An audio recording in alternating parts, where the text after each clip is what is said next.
تنحى يا حزن واهجر فؤادا توكل بجد بعزم فصيح فإني علمت بأنك نجوى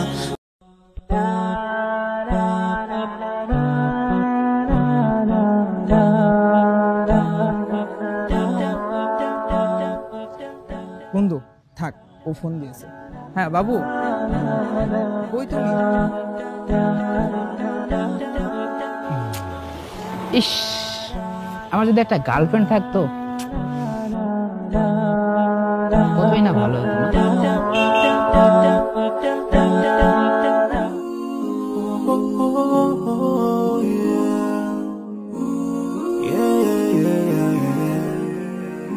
So many dreams, yeah, in my life. I dream a lot of things in my life. You dream, I dream, they dream, we dream. মেয়েটাকে প্রায় দেখি, বেশ দিনদারি মনে হয়। এমন একটা মেয়ে আমার বউ হিসেবে বেশ ভালোই মানায়।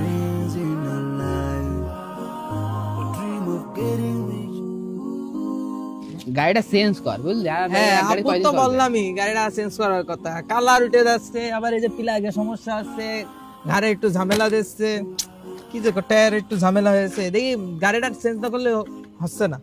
আরে এখান থেকে তেল পড়ছে, কি যে কি করব। মামা, মেয়েটাকে আমার খুব ভালো লাগে, তুই একটু ভাও করে দে না। দেখছি দেখছি, দাঁড়া। এই তুই না মাদ্রাসা ছাত্র ছিলি? দেখ বাপ, আমি তো বিয়ের নিয়তে প্রেম করব, কিন্তু কিভাবে প্রপোজ করবো আমি বুঝতে পারছি না।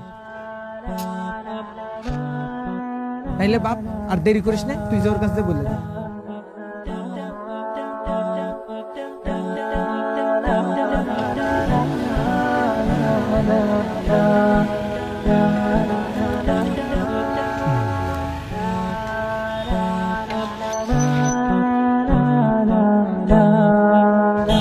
আসসালামু আলাইকুম। ওয়ালাইকুম আসসালাম।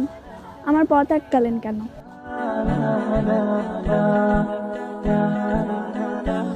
না মানে আপনাকে কিছু বলার ছিল। জি, কি বলবেন বলুন। না মানে আপনার নাম্বারটা দেওয়া যাবে? যা বলার এখানেই বলুন। সব কথা কি সব জায়গাটাই বলা যায় নাকি? আপনার নাম্বারটা দিন, ফোনে সব বলবো।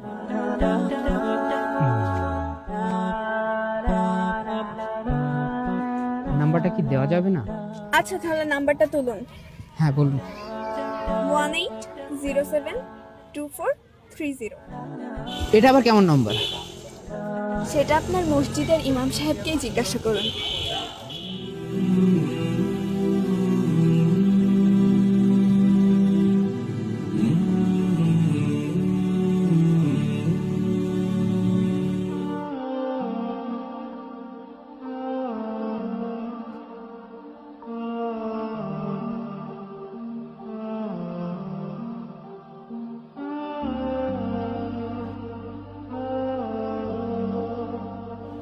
হুজুর হুজুর একটু দাঁড়ান। আসসালামু আলাইকুম। ওয়ালাইকুম আসসালাম। হুজুর, আপনার সাথে কিছু কথা ছিল। জি বলুন, ইনশাআল্লাহ। আসলে হুজুর, কালকে একটা মেয়েকে, মানে অনেকদিন যাবত আমি একটা মেয়েকে ফলো করি, তো সে আসলে আমাকে একটা নম্বর দিয়েছে।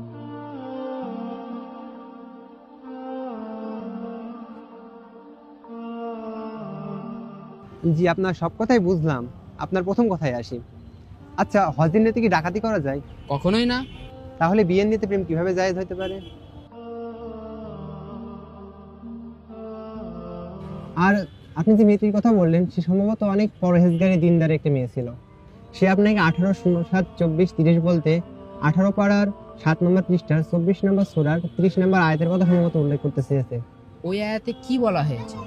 ওই আয়াতে বলা হয়েছে, কুল্লিল মুমিনিনা ইয়াগুদ্দু মিন আবসারিহিম ওয়া ইয়াহফাযু ফুরুজাহুম যালিকা আযকা লাহুম ইন্নাল্লাহা খাবীরুম বিমা ইয়াসনাউন।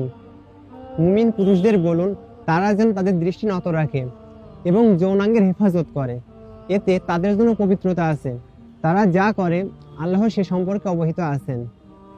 তাহলে এবার ভাবুন, আপনি কোন পথে পা বাড়াতে যাচ্ছিলেন? এখনো সময় আছে হে ভাই আমার, ফিরে আসো আল্লাহর দিকে, তওবা করো। আল্লাহ নিশ্চয়ই ক্ষমাশীল, আল্লাহ তোমার সমস্ত পাপ ক্ষমা করে দিবেন।